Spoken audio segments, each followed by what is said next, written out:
Welcome dear students to mission online classes.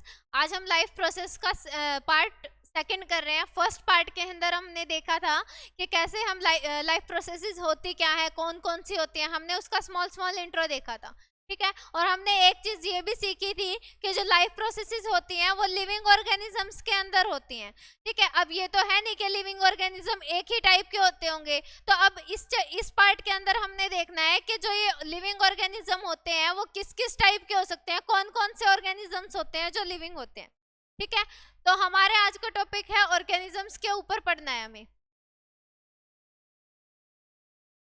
ठीक है। तो ऑर्गेनिजम्स क्या होते हैं, किसे बोलेंगे हम ऑर्गेनिज्म? कोई भी लिविंग ऑर्गेनिज्म जिसके अंदर एक या एक से ज्यादा सेल्स हैं जो कि सारी वो एक्टिविटीज परफॉर्म करती हैं जो उनके जिंदा रहने के लिए जरूरी हैं। नहीं आई बात समझ? जैसे कि कोई भी देखो, लिविंग ऑर्गेनिज्म कौन से थे जो सारी की सारी लाइफ प्रोसेसेस को कर रहे थे अपने जीवन को मेंटेन करने के लिए, ठीक है, ताकि वो लाइव रह सके। उसके लिए कुछ एक प्रोसेसेस थी जिसको वो कंटिन्यू कर रहे थे, तो वो थे लिविंग ऑर्गेनिज्म। अब ये जो लिविंग ऑर्गेनिज्म है ये अलग अलग टाइप से हो सकते हैं, मतलब वो छोटे भी हो सकते हैं और वो बड़े भी हो सकते हैं, वो एक सेल के भी हो सकते हैं और वो बहुत सारी सेल्स के भी हो सकते हैं। तो उसी के बेसिस पे सबसे पहले हम देखेंगे कि ऑर्गेनिज्म होते क्या हैं। ऐसी लिविंग थिंग्स, ऐसी जैविक वस्तुएं जिसके अंदर एक या एक से ज्यादा सेल्स होती हैं और वो सारी की सारी सेल्स मिलके क्या करती हैं, ऐसी एक्टिविटीज करती हैं जो कि लाइफ के लिए इंपॉर्टेंट है, मतलब लाइफ प्रोसेसेस को परफॉर्म करती हैं, ठीक है। तो ऑर्गेनिजम्स कौन होते हैं? जिसके एक या एक से ज्यादा सेल्स के ग्रुप का ऐसा ऑर्गेनिज्म जो उनके जिंदा रहने के लिए एक्टिविटीज हैं उनको परफॉर्म करता है, उनको बोलते हैं ऑर्गेनिज्म। अब ये चीजें कौन कौन करते हैं? एक छोटा से छोटा बैक्टीरिया भी कर सकता है, वायरस भी करता है, ठीक है। वायरस हालांकि लिविंग और नॉन लिविंग दोनों में काउंट होता है, उसके बारे में बाद में डिस्कस करेंगे। जैसे एक छोटे से छोटा बैक्टीरिया है वो सिंगल सेल का होके भी सारी एक्टिविटीज को परफॉर्म करता है। हम हैं, हमारे अंदर भी well developed excretory system, circulatory system, respiratory system, digestive system, सब कुछ है। मतलब क्या है, कुल मिला के हम बोल सकते हैं कि हम जो ऑर्गेनिजम्स हैं वो सारी की सारी एक्टिविटीज को परफॉर्म करते हैं। कैसे करते हैं? अलग अलग ग्रुप ऑफ सेल्स हैं जो इन एक्टिविटीज को परफॉर्म करते हैं, ठीक है। तो हमारी बॉडी के अंदर क्या है कि बहुत सारी सेल्स हैं जो मिलके ये काम करती हैं, लेकिन कुछ ऑर्गेनिज्म ऐसे भी हैं जिसके अंदर सिर्फ एक ही सेल ये सारे की सारी एक्टिविटीज को परफॉर्म करती है, ठीक है। तो ऑर्गेनिजम्स के बारे में हमने जान लिया कि कोई भी एक या एक से ज्यादा सेल्स जब आपस में मिल करके लिविंग की एक्टिविटीज जो होती है उनको परफॉर्म करते हैं, उनको बोलते हैं हम ऑर्गेनिज्म। अब ऑर्गेनिज्म सेल के बेसिस पे कितने टाइप के हो सकते हैं? दो टाइप के हो सकते हैं, एक तो यूनिसेल्युलर ऑर्गेनिज्म, एक होता है मल्टी सेल्युलर ऑर्गेनिज्म। यूनि का मतलब होता है सिंगल, ठीक है, यूनि का मतलब होता है सिंगल।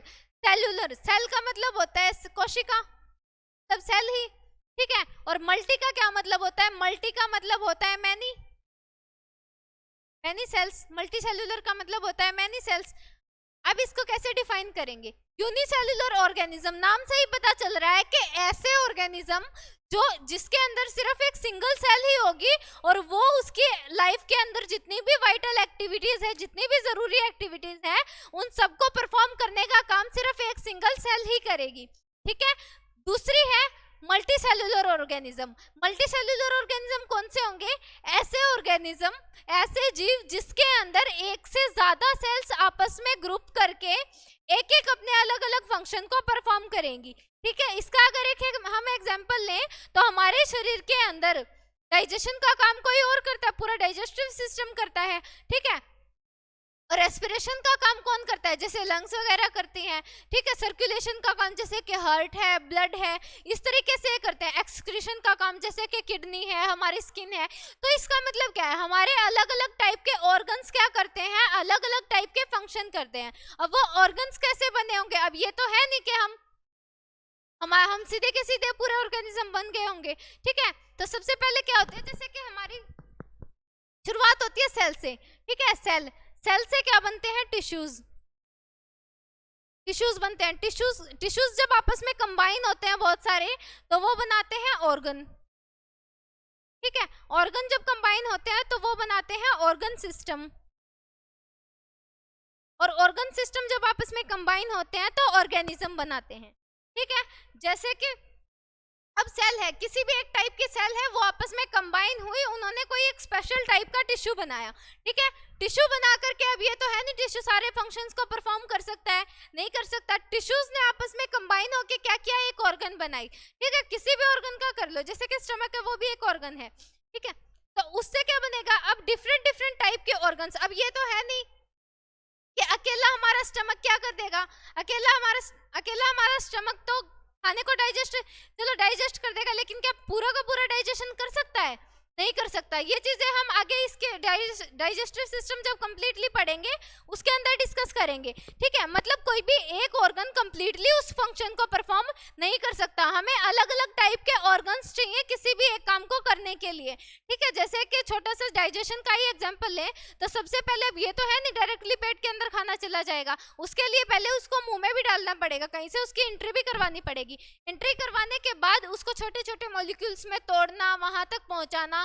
तो अलग अलग टाइप के ऑर्गन्स इसके बीच में आ रहे हैं, जैसे माउथ हो गया, इसोफेगस होगी, स्टमक हो गया, इंटेस्टाइन होगी, ठीक है, रेक्टम, एनस, तो अलग अलग ऑर्गन्स हैं ये, ठीक है। तो अलग अलग ऑर्गन्स जब आपस में कंबाइन करते हैं, ठीक है, आपस में जब गिने जाते हैं उसको बोलते हैं हम ऑर्गन सिस्टम, ठीक है। ऑर्गन सिस्टम में जैसे कि हमने बोल दिया डाइजेस्टिव सिस्टम, अब डाइजेस्टिव सिस्टम के अंदर अलग अलग टाइप के ऑर्गन्स हैं, ठीक है। उन सारे ऑर्गन्स ने मिलके क्या बनाया, ऑर्गन सिस्टम। अब ये अलग अलग टाइप के ऑर्गन सिस्टम है, जैसे digestive system, circulatory system, excretory system, ठीक है। ये सारे सिस्टम मिलके क्या बना रहे हैं, एक ऑर्गेनिज्म बना रहे हैं। तो आगे बात समझ में, शुरुआत कहाँ से होती है, लाइफ से। अब ये हम देखेंगे कि एक क्या, अब दो कंडीशन है, या तो ये सेल खुद ही कैपेबल हो सारी की सारी एक्टिविटीज को करने में, तो कोई ऑर्गेनिज्म यूनिसेलुलर बोला जाएगा। अगर एक सिंगल सेल ही सारे फंक्शंस परफॉर्म कर दे, उसकी लाइफ को जिंदा रहने के लिए जरूरी है, ठीक है। अगर मान लो वो खुद कैपेबल नहीं है तो वो क्या करेगी, बहुत सारी सेल्स आपस में ग्रुप अप करेंगे और वो ग्रुप बना के क्या करेंगी, टिश्यू बनाएंगे, फिर ऑर्गन सिस्टम और पूरा का पूरा ऑर्गेनिज्म, ठीक है। तो मल्टी सेल्युलर ऑर्गेनिज्म कौन से होते हैं, जहां पे एक सिंगल सेल सारी एक्टिविटीज को परफॉर्म करने के लिए कैपेबल नहीं होती, उस टाइम पे हमें बहुत सारी सेल्स का कॉम्बिनेशन की जरूरत होती है, और उससे क्या होता है, पूरा का पूरा ऑर्गेनिज्म बनाया जाता है, ठीक है। ये हो गया। अब यूनिसेल्युलर ऑर्गेनिज्म होते हैं, वो क्या होते हैं, organism that only have a single cell, ठीक है। ऐसे ऑर्गेनिज्म जिसके अंदर सिर्फ एक सेल ही होगी। इसके एग्जांपल कौन कौन से हैं, जैसे कि अमीबा है, बैक्टीरिया है, ठीक है, पैरामीशियम है, ये सारे किसके एग्जांपल हैं, सिंगल सेल्ड ऑर्गेनिज्म के हैं। जो बैक्टीरिया होता है उसके अंदर सिर्फ एक ही सेल का ऑर्गेनिज्म होता है, और जितनी भी एक्टिविटीज है, रेस्पिरेशन, एक्सक्रीशन, सर्कुलेशन, सारी की सारी, डाइजेशन, सारी की सारी एक्टिविटीज वो एक सिंगल सेल करती है, ठीक है। मल्टी सेल्युलर क्या, multi cellular organism consisting of many cells. Multi cellular के अंदर बहुत सारी सेल्स होती हैं जो फंक्शंस को परफॉर्म करती हैं, ठीक है।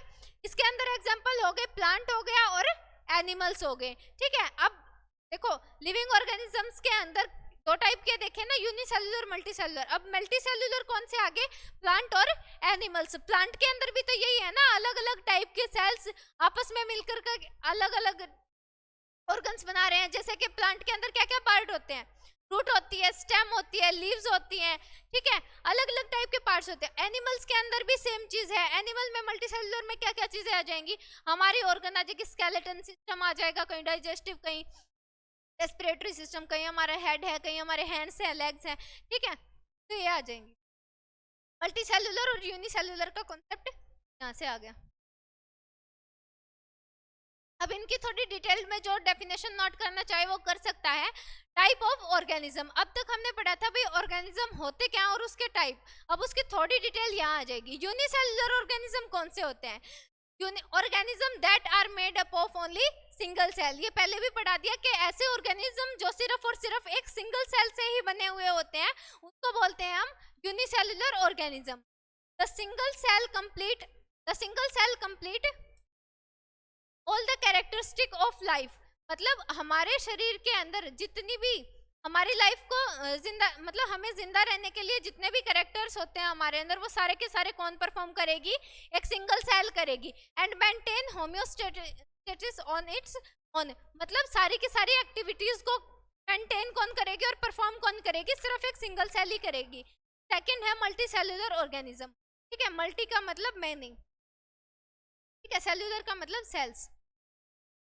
Organism made up of different type of specialised cell, ठीक है। अब एक वर्ड बोला है यहाँ पे स्पेशलाइज्ड। अब ये नहीं है कि बहुत सारी सेल्स आपस में कंबाइन हुई और उन्होंने फंक्शन करने स्टार्ट कर दिए, ठीक है। जब सेल्स आपस में ग्रो करेंगी, ग्रुप बनाएंगी, तो उनके लिए है ना, हर एक के लिए मतलब अपना अपना स्पेशल फंक्शन होगा, ठीक है। अब जैसे ब्लड सेल्स हैं तो वो सिर्फ ट्रांसपोर्टेशन का ही काम करेंगी, वो कोई ये काम नहीं करेंगी, डाइजेशन का काम करेंगी, ठीक है। मतलब हर एक चीज के लिए स्पेशलाइज्ड चीजें हैं। सिंगल सेल के अंदर क्या था, एक ही सेल सारी एक्टिविटीज परफॉर्म कर रही थी, बट मल्टी सेल्यूलर के अंदर क्या है, अलग अलग organism made up of different type of specialised cell. ऐसे ऑर्गेनिजम्स जो अलग अलग टाइप के स्पेशलाइज्ड सेल से बने हुए हैं उनको बोलेंगे multi cellular. Each different body part and organ is made up of different type of cells। हमारी बॉडी के अंदर जितने भी ऑर्गन्स हैं वो स्पेशलाइज्ड सेल्स से बने हुए होते हैं, ठीक है। सेम ऐसे ही प्लांट्स के अंदर भी अलग अलग टाइप के, जैसे पैरेन्काइमेटिक सेल होगी, ठीक है, अलग अलग टाइप की सेल होती हैं, कैलेनकाइमेटिक सेल होगी। और मल्टीसेलुलर के अंदर हम ह्यूमंस आते हैं तो हमारे अंदर कैसे हैं, ब्लड सेल्स भी हैं, ठीक है, मसल्स की सेल्स भी हैं, अलग अलग टाइप की सेल्स हैं, तो उसके अंदर मल्टीसेलुलर आ जाएंगे। इस type of cell has unique structure and function.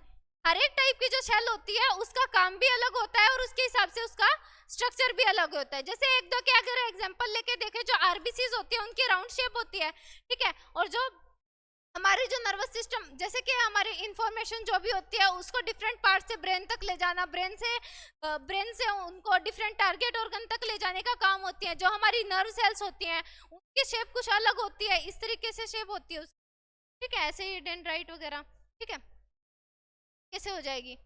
मतलब हर एक सेल्स जो होती है उनकी स्पेशलाइज्ड फंक्शन भी होता है और उनका स्ट्रक्चर भी अलग अलग होता है।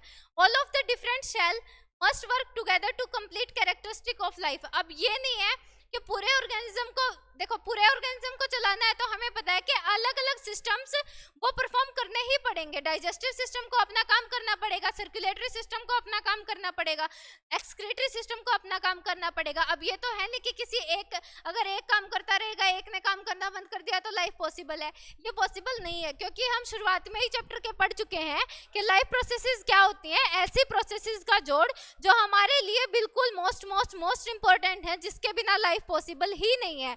तो सारी की सारी जो सारे का सारा जो काम होगा अलग अलग टाइप की सेल्स का, उनको कंबाइनली वो सारा का सारा काम करना पड़ेगा, ठीक है, कंबाइन होके करना पड़ेगा, ठीक है। अब इससे नेक्स्ट चीज,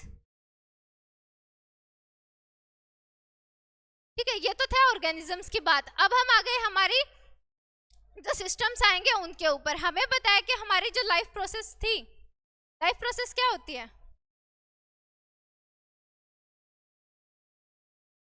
ठीक है, लाइफ प्रोसेस क्या थी, डिफरेंट वो प्रोसेसेस जिसके बिना किसी की लाइफ पॉसिबल ही नहीं है, ठीक है। तो लाइफ प्रोसेसेस के अंदर क्या क्या चीजें आती थी, कौन कौन सी प्रोसेसेस आती थी। एक तो था न्यूट्रिशन था, दूसरी चीज कौन सी थी, सर्कुलेशन थी, एक थी एक्सक्रीशन, ठीक है, न्यूट्रिशन थी, सर्कुलेशन थी, एक्सक्रीशन थी, ठीक है, और एक थी ट्रांसपोर्टेशन।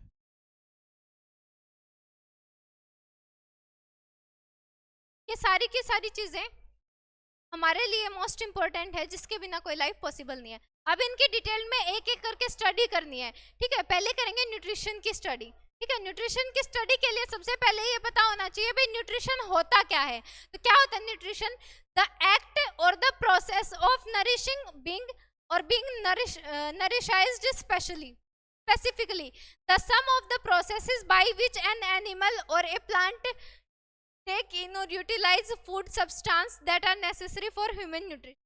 अब इस लाइन का क्या मतलब है, मतलब कोई भी वो प्रोसेस, ठीक है, कोई भी वो प्रोसेस जिसके द्वारा हम हमारे शरीर में न्यूट्रिशन लेते हैं, ठीक है। हमारे शरीर में पोषण कब होगा, जब हम कोई न्यूट्रिशियस फूड बाहर से लेंगे, उसको अपने बॉडी के अंदर लेके जाएंगे और उसके बाद एंजाइम्स के एक्शन के द्वारा उसका ऑक्सीडेशन होके जब उससे अगर एनर्जी तो मिलेगी, वही होता था ना फूड। तो अगर हम न्यूट्रिशियस फूड को लेंगे तो ही हमें न्यूट्रिशन प्रोवाइड होगा। तो अब न्यूट्रिशन होता क्या है, एक ऐसी प्रोसेस जिसके द्वारा हम क्या करते हैं, अपने आप को नरिश करते हैं, मतलब अपने आप का पोषण करते हैं, उस प्रोसेस को बोलते हैं न्यूट्रिशन।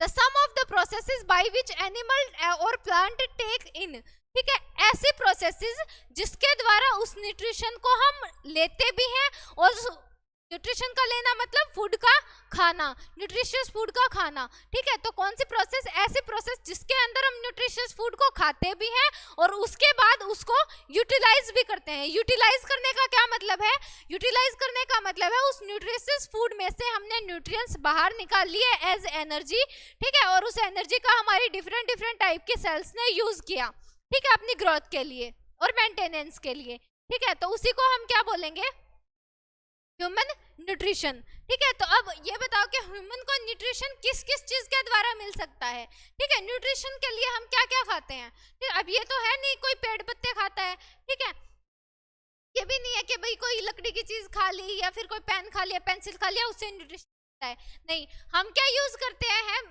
मोस्टली जो मल्टी सेल्यूलर ऑर्गेनिजम्स जिनमें ह्यूमंस आते हैं, ह्यूमंस न्यूट्रिशन के लिए प्लांट्स और उनके प्रोडक्ट यूज करते हैं, plants and their product,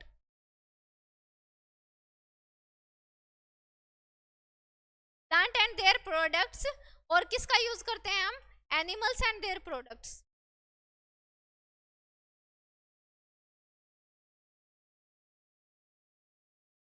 अब इसका क्या मतलब है, न्यूट्रिशन देखो, न्यूट्रिशन हमें किससे मिलेगा, कोई भी वो चीज जिसके अंदर डिफरेंट टाइप के विटामिन, मिनरल्स, ठीक है, फैट, कार्बोहाइड्रेट, ये चीजें हैं, उसको हमने खाया और हमारे शरीर के अंदर हमने उसको एनर्जी के रूप में चेंज कर लिया। तो उसके लिए हमें ये पता होना चाहिए भी ऐसी कौन कौन सी चीजें हैं जिससे हमें न्यूट्रिशन मिलेगा। तो किससे मिलेगा, मोस्टली जो प्लांट्स हैं और उसके प्रोडक्ट है। अब ये बोलोगे भाई हम तो प्लांट डायरेक्टली नहीं खाते, लेकिन हम बताते हैं कि भाई प्लांट और उनके प्रोडक्ट पे ही डिपेंड होते हैं। जैसे हम फ्रूट्स खाते हैं, वो भी किसके अंदर आता है, प्लांट के प्रोडक्ट में आता है। कुछ प्लांट्स ऐसे हैं जिनको हम डायरेक्टली, जैसे गाजर है, मूली है, इनको हम डायरेक्टली खाते हैं, टमाटर है, ठीक है। तो ये क्या है, इसके फ्रूट्स हैं। कुछ फ्रूट्स है, कुछ डायरेक्टली हम यूज अप करते हैं, पाल लेकर उसको ऐसे पूरे प्लांट के रूप में ही खाते हैं, ठीक है। प्लांट और उनके प्रोडक्ट यूज करते हैं, और किसको, एनिमल्स को और उनके प्रोडक्ट। एनिमल्स से हमें क्या क्या मिलता है, जैसे कि हमें दूध हो गया, ठीक है, और क्या चीज, वहां से मीट वगैरह भी, जो नॉन वेजिटेरियन है वो वहां से मीट का भी यूज करते हैं, और वहां से क्या खाते हैं, दूध का भी यूज करते हैं, ठीक है। तो वेरियस टाइप के प्लांट और उनके प्रोडक्ट और एनिमल और उनके प्रोडक्ट का हम यूज करते हैं अपने आप को नरिश करने के लिए, ठीक है। प्लस में वाटर की रिक्वायरमेंट होती है, ठीक है। अब ये जो प्रोडक्ट है ये हम यूज क्यों कर रहे हैं, क्योंकि इसके अंदर क्या है, बहुत सारे कार्बोहाइड्रेट है, ठीक है, बहुत सारा कार्बोहाइड्रेट है, बहुत सारी फैट भी होती है, ठीक है, बहुत सारी इसके अंदर विटामिन भी होते हैं, मिनरल्स भी होते हैं, ठीक है। तो ये सारी की सारी क्या है, न्यूट्रिशियस एलिमेंट्स हैं, ठीक है। और ये न्यूट्रिशियस एलिमेंट्स हमें मिलेंगे कहाँ से, फूड से, ठीक है, क्योंकि फूड के अंदर ही स्टोर होते हैं सारी चीजें। ये हो गया न्यूट्रिशन पार्ट। अब कुछ इंपॉर्टेंट पॉइंट्स हैं जिनको नोट करना। Some organisms use simple food material to obtained from inorganic source in the form of carbon dioxide and water.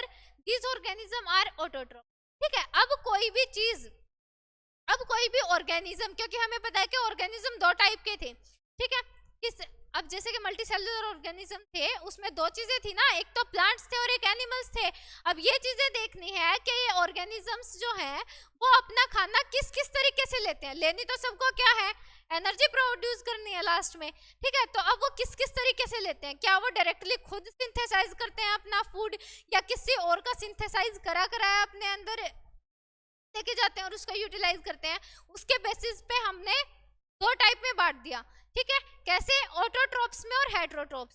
ऐसे ऑर्गेनिज्म जो अपना खाना खुद प्रोड्यूस करते हैं इन्वायरमेंट से इनऑर्गेनिक सब्सटेंस लेकर के, ठीक है, जो अपना खाना खुद बनाते होंगे उनको बोलेंगे हम ऑटोट्रोप्स, और जो मतलब प्लांट और उनके प्रोडक्ट है उनको डायरेक्टली कंज्यूम करते होंगे उनको बोलेंगे हम हेटेरोट्रोप्स, ठीक है। का मतलब क्या है, some organism use simple food material. कुछ ऐसे भी ऑर्गेनिजम्स हैं जो सिंपल फूड मटेरियल को यूज करते हैं, ठीक है, in the form of inorganic sources in the form of carbon dioxide and water, ठीक है। ऐसे भी बहुत सारे ऑर्गेनिज्म है जो इन्वायरमेंट से क्या लेते हैं, कार्बन डाइऑक्साइड लेते हैं और वाटर लेते हैं। ठीक है, क्या क्या चीज लेते हैं, इन्वायरमेंट से कार्बन डाइऑक्साइड लेते हैं और वाटर लेते हैं दीज ऑर्गेनिज्म, और क्या करते हैं, अपना फूड खुद सिंथेसाइज करते हैं। तो ऐसा कौन है, हमें पता है कि ग्रीन प्लांट्स। ठीक है, ग्रीन प्लांट क्या करते हैं, एटमॉस्फेयर के अंदर जो कार्बन डाइऑक्साइड होती है और जो रूट्स के थ्रू, ठीक है, वो क्या करते हैं, वाटर को यूज अप करते हैं। तो इन्वायरमेंट से जो कोई भी ऐसे ऑर्गेनिज्म जो इन्वायरमेंट से कार्बन डाइऑक्साइड और कार्बन डाइऑक्साइड और वाटर को लेकर के उसको अपने ग्लूकोज के अंदर चेंज करते हैं अपने बॉडी के अंदर, तो उन ऑर्गेनिजम्स को बोलेंगे हम ऑटोट्रोप्स। ऑटोट्रोप्स में कौन कौन आ जाएगा, जितने भी ग्रीन प्लांट्स हैं वो, और कुछ एक बैक्टीरिया। ठीक है, जितने भी ग्रीन प्लांट्स हैं वो ग्रीन प्लांट क्या करते हैं, एटमॉस्फेयर की कार्बन डाइऑक्साइड को लेकर के और वाटर को लेकर के वो क्या बनाते हैं, अपने यूज्ड अप करते हैं और उससे एनर्जी प्रोड्यूस करते हैं। कुछ एक बैक्टीरिया भी सेम प्रोसीजर करते हैं, जहाँ पे वो वाटर को टेकअप करते हैं एनवायरनमेंट से और साथ में कार्बन डाइऑक्साइड को लेते हैं और उसके हेल्प से अपने बॉडी के अंदर फूड सिंथेसाइज करते हैं, जिससे उनको एनर्जी मिलती है। ठीक है, दूसरा कौन सा होगा, other organism utilise complex substances. वो क्या थे, सिंपल सब्सटेंसेस थे। ठीक है, वो थे सिंपल इनऑर्गेनिक सब्सटेंसेस, बट ये क्या है, कॉम्प्लेक्स सब्सटेंसेस। ठीक है, तो कुछ ऑर्गेनिज्म ऐसे हैं जो इन्वायरमेंट से कॉम्प्लेक्स सब्सटेंस को लेते हैं और उन कॉम्प्लेक्स सब्सटेंस को अपने शरीर के अंदर ब्रेक डाउन करते हैं। ठीक है, क्योंकि हमारी बॉडी के अंदर जो यूज्ड अप होगी ना एनर्जी, वो किस फॉर्म में होगी, ग्लूकोज की फॉर्म में जानी है। तो हम बाहर से चाहे कितना ही कॉम्प्लेक्स मैटर ले लें, कितना ही कॉम्प्लेक्स सब्सटेंस ले लें, उसको जब तक हम ग्लूकोज में कन्वर्ट नहीं कर देते तब तक वो हमारे लिए क्या है, वेस्ट ही है। ठीक है, तो हमें क्या करना पड़ेगा, जो ऐसे ऑर्गेनिज्म होते हैं जो बाहर से कॉम्प्लेक्स सब्सटेंसेस को इनटेक करते हैं, अपने अंदर शरीर के अंदर लेते हैं, तो उन्हें क्या करना पड़ता है, उन कॉम्प्लेक्स सब्सटेंसेस को ब्रेक डाउन करना पड़ता है, मतलब उसको सिंपलर के अंदर चेंज करना पड़ता है। ठीक है, simpler one before they used for the keep up and growth of the body. ठीक है, अगर जब तक वो उसको सिंपल फॉर्म्स में यूज नहीं करेंगे तब तक एनर्जी नहीं मिलेगी, और एनर्जी नहीं मिलेगी तो उनकी बॉडी की ग्रोथ भी नहीं हो पाएगी। To achieve this organism use biocatalyst. अब बायोकैटलिस्ट क्या होते हैं, बायोकैटलिस्ट या फिर एंजाइम्स किसको बोलेंगे, बायोकैटलिस्ट या एंजाइम उसको बोलेंगे जो किसी भी सब्सटेंस को कॉम्प्लेक्स फॉर्म से सिंपल फॉर्म में कन्वर्ट करने की कैपेबिलिटी रखता है। तो कैटलिस्ट या फिर एंजाइम क्या होते हैं, एंजाइम ऐसे सब्सटेंस होते हैं जो किसी भी कॉम्प्लेक्स मैटर को सिंपल फॉर्म में चेंज कर सकते हैं। ठीक है, अब ये सिंपल और कॉम्प्लेक्स का क्या मतलब है, सिंपल फॉर्म का देखो, सिंपल फॉर्म का मतलब है जैसे कि ग्लूकोज होगी वो एक सिंपल फॉर्म है, कॉम्प्लेक्स कौन सी होगी, जैसे कि स्टार्च होगी। ठीक है, अब हम जो फूड खाते हैं, फूड के अंदर क्या होता है, कार्बोहाइड्रेट भी होता है, ठीक है, फैट भी होता है, स्टार्च भी होता है। तो अब ये तो है नहीं, कि हम सीधे के सीधे उसको यूज कर लेंगे। ठीक है, तो हमारे अंदर अगर हमने कहीं से स्टार्च लिया, स्टार्च किसके अंदर से, मोस्टली पोटैटो के अंदर से सबसे ज्यादा स्टार्च मिलता है। ठीक है, या फिर जो बीन्स हो गए या फिर ग्राम चना हो गया, इनके अंदर स्टार्च होता है। तो स्टार्च को तो हमारी body as it is use कर नहीं सकती। ठीक है, यूज नहीं कर सकती तो क्या करना पड़ेगा, हमारे शरीर के अंदर बहुत सारे एंजाइम्स होते हैं जो हम डाइजेस्टिव सिस्टम में पढ़ेंगे। अभी के लिए इंट्रो के लिए इतना याद रखो कि हम जो फूड खाते हैं उस फूड के अंदर कंपोनेंट क्या क्या होते हैं, फूड के अंदर स्टार्च होता है, कार्बोहाइड्रेट होती है, कार्बोहाइड्रेट्स होती है, फैट होती है, विटामिन्स होते हैं। ठीक है, ये चीजें होती है, बट इनको हमारी बॉडी क्या नहीं कर सकती, यूज्ड अप नहीं कर सकती। ये हमारे लिए किसी काम के नहीं है जब तक ये ग्लूकोज की फॉर्म में चेंज ना हो। तो अब ऐसी चीजें हमारी बॉडी में होनी चाहिए जो इनका कन्वर्जन कर सके ताकि हमें एनर्जी मिले। ठीक है, एनर्जी कैसे मिलेगी, जब स्टार्च को ग्लूकोज के अंदर चेंज कर देंगे, ग्लूकोज के अंदर चेंज करना पड़ेगा। कार्बोहाइड्रेट भी हमारे किसी काम के नहीं है जब तक वो इसके अंदर सिंपल फॉर्म के अंदर, मतलब ग्लूकोज के अंदर चेंज ना हो। ठीक है, ग्लूकोज के अंदर चेंज करना पड़ेगा। फैट्स हैं, फैट तो और भी ज्यादा कॉम्प्लेक्स है। ठीक है, स्टार्च भी कॉम्प्लेक्स है। तो इन सारे के सारे कॉम्प्लेक्स सब्सटेंसेस को जब सिंपल फॉर्म के अंदर कन्वर्ट करेंगे उसी को बोलते हैं। और इनमें हेल्प कौन करेगा, सारे के सारे एंजाइम्स हेल्प करेंगे। तो भी किसके अंदर, ग्लूकोज के अंदर। ठीक है, इनको ग्लूकोज के अंदर चेंज करके तब ये सारी चीजें क्या होंगे हमारी बॉडी के अंदर यूज्ड अप होंगी, बॉडी के अंदर यूज होंगी। ठीक है, इतनी बात आ गई समझ में कि कुछ एक ऑर्गेनिज्म ऐसे होते हैं जो इन्वायरमेंट से इनऑर्गेनिक सिंपल सब्सटेंसेस को लेते हैं और अपनी बॉडी के अंदर उनको चेंज करते हैं एनर्जी प्रोवाइड करने के लिए, उसको ग्लूकोज में चेंज करते हैं। ठीक है, मतलब ऐसे ऑर्गेनिज्म जो अपना खाना खुद बनाते हैं इन्वायरमेंट से इनऑर्गेनिक सब्सटेंस को लेकर के। ठीक है, दूसरे ऑर्गेनिज्म वो होते हैं जो बाहर से कॉम्प्लेक्स सब्सटेंस लेंगे, अपने शरीर के अंदर क्या करेंगे, उनको सिंपल सब्सटेंस में चेंज करेंगे और उसके बाद वहां से जो एनर्जी मिलेगी उसको वो यूज्ड अप कर लेंगे। ठीक है, और उसमें हेल्प करेगा एंजाइम्स। एंजाइम्स क्या होते हैं, जो कॉम्प्लेक्स फूड मटेरियल को सिंपलेस्ट फॉर्म में कन्वर्ट कर सके, उसको हम बोलते हैं एंजाइम्स। एंजाइम्स को हम बायोकैटलिस्ट भी बोलते हैं। हाँ, इसके अंदर बायोकैटलिस्ट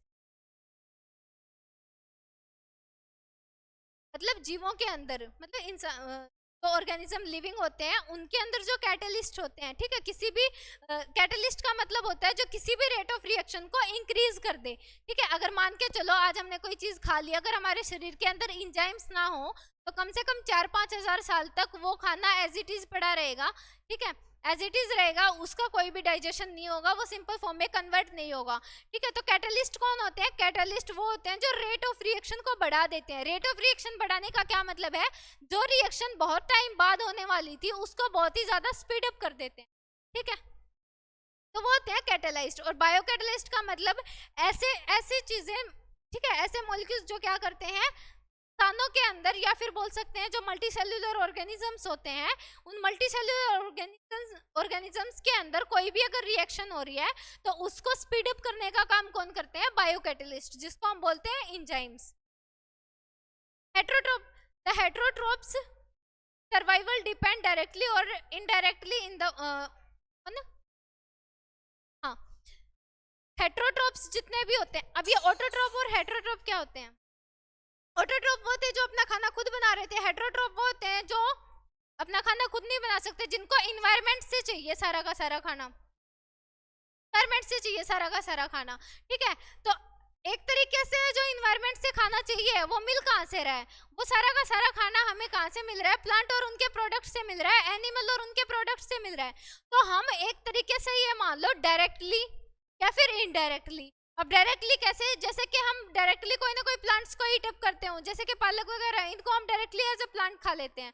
ठीक है, लेकिन दूसरी चीज इनडायरेक्टली कैसे, जैसे हम किसी भी प्लांट का फ्रूट यूज करते हैं। ठीक है, इनडायरेक्टली हम किस पे डिपेंडेंट है, ऑटोट्रोप्स पे इंडिपेंडेंट, ऑटोट्रोप्स पे डिपेंडेंट है। हेटेरोट्रोपिक जो ऑर्गेनिज्म होते हैं उसके अंदर कौन आगे, जितने भी एनिमल्स हैं और जो फंगाई हैं। ठीक है, जितने भी एनिमल्स हैं और जो फंगाई है। एनिमल्स में कौन कौन आगे, एनिमल्स में ये जितने भी हैं अपने डॉग्स आगे, ठीक है, ह्यूमंस आगे, बर्ड्स आगे। ये डायरेक्टली और इनडायरेक्टली किस पे डिपेंडेंट है, ऑटोट्रोप्स में, मतलब ग्रीन प्लांट्स पे डिपेंडेंट। और फंगी, जैसे कि कई बार देखा होगा ब्रेड के ऊपर है ना एक वाइट एक सब्सटेंस है, जो जब उसको ब्रेड जैसे खराब हो जाती है 4-5 दिन के बाद, उसके ऊपर जो जमना शुरू हो जाता है ना, वो फंगी है। ठीक है, तो ब्रेड भी क्या है, एक तरीके से प्रोडक्ट ही है, प्लांट और उनका प्रोडक्ट, एनिमल या उनका प्रोडक्ट ही है, उसके ऊपर कौन डिपेंडेंट है, जैसे कि फंगी। ये किसका एग्जांपल होगी, हेटेरोट्रोप आ गई है, हेटेरोट्रोप का एग्जांपल।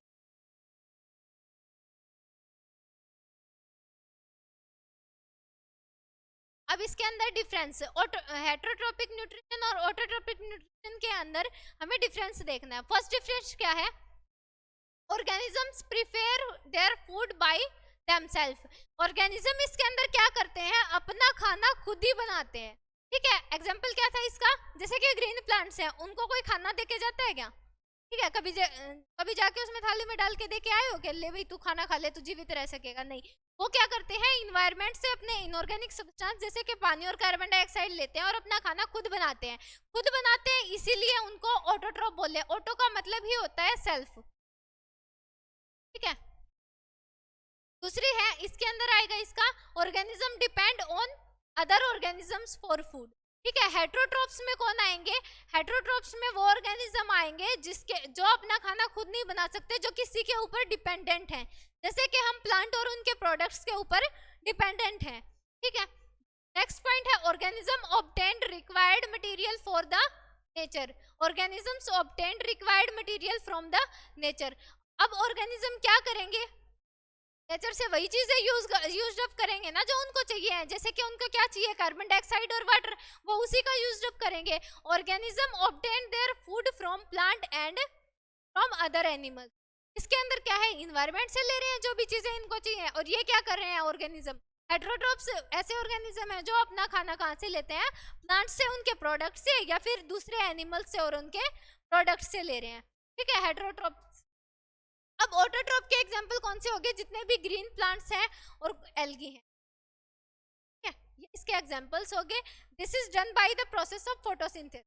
ठीक है, अब फोटोसिंथेसिस क्या होती है, फोटोसिंथेसिस एक ऐसी प्रोसेस होती है जिसके द्वारा ग्रीन प्लांट अपना खाना खुद बनाते हैं। ठीक है, ये देखो ग्रीन प्लांट, ठीक है, ये ग्रीन प्लांट है, ये अपना खाना कैसे बनाते हैं, एक प्रोसेस के द्वारा बनाते हैं जिसके क्या आती है, फोटोसिंथेसिस। तो फोटोसिंथेसिस कौन सी प्रोसेस है, the process by which green plant make their food. के अंदर क्या करते हैं ग्रीन प्लांट्स एक, ठीक है, ग्रीन प्लांट क्या करते हैं, फूड बनाते हैं। प्रोसेस को क्या बोलेंगे, फोटोसिंथेसिस की डिटेल में स्टडी नेक्स्ट सेशन में करेंगे। हेट्रोट्रोप के एग्जांपल कौन से होंगे, जैसे कि मशरूम हो गए और कुछ एनिमल्स हो गए। हमें खुद पता है हम डिफरेंट टाइप के फ्रूट को, वेजिटेबल्स को यूज करते हैं, मीट को यूज करते हैं, मिल्क को यूज करते हैं। तो सारे के सारे क्या है, प्लांट और एनिमल्स के प्रोडक्ट हैं। ठीक है, हेट्रोट्रोप्स में कौन कौन आ जाएंगे, हेट्रोट्रोप्स में जैसे कि मंकी आ जाएगा, स्नेल है वो आ जाएंगे। ठीक है, डिफरेंट टाइप के, जैसे कि पानी में रहने वाले जीव है, जैसे कि क्रोकोडाइल है, ये काऊ है, ये भी हेट्रोट्रोप में आ जाएगा। क्योंकि देखो अब ये हेट्रोट्रोप में क्यों आ रहे हैं, क्योंकि मंकी को देखा, मंकी क्या क्या खाता है, ठीक है, रोटी भी खा लेता है। जैसे कि रोटी किससे आई है, प्लांट से मिली है। ठीक है, अब जैसे कि मंकी और क्या खाता है, बनाना खाता है। ठीक है, वो भी क्या है, प्लांट का ही एक प्रोडक्ट है। शेर किसको खाता है, शेर भी शेर हेट्रोट्रोप कैसे हुआ, जैसे कि दूसरे ऑर्गेनिजम्स को भी खाता है, जैसे कि खरगोश मिल गया, फिर कोई और कोई और ऑर्गेनिज्म मिल गया उसको भी खा लेता है। ठीक है, और क्या खाता है, प्लांट्स तो ये खाता है, तो दूसरे ऑर्गेनिज्म को खाता है, वो भी हेट्रोट्रोप में ही आएगा। ठीक है, काऊ है वो क्या खाती है, ग्रीन प्लांट्स खाती है। ठीक है, ग्रीन प्लांट्स खाती है, उनके प्रोडक्ट भी खा लेती है। इसको क्या बोलेंगे हम, हेट्रोट्रोप्स में आएंगे ये। तो ऑटोट्रोप के और हेट्रोट्रोप में, हेट्रोट्रोपिक न्यूट्रिशन में डिफरेंस रहेगा। आज के लेक्चर में बस